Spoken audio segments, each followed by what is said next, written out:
tremenda. Ele agora vai receber agora. Graças a Deus. Agora a nossa. Saudamos a igreja com a paz do Senhor.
Aquilo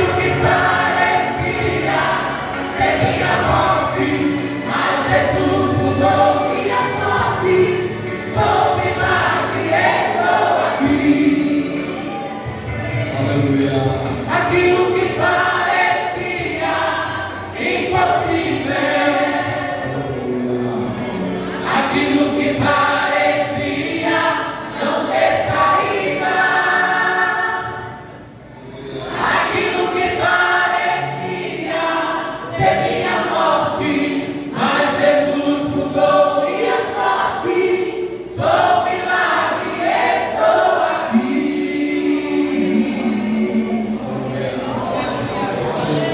Quando se sente o milagre na mão de Deus, levanta a mão e glória para Jesus.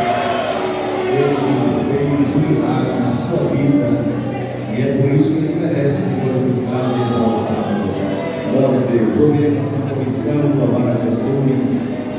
Enquanto a comissão adora, louva, você também adora, glorifica, exalta.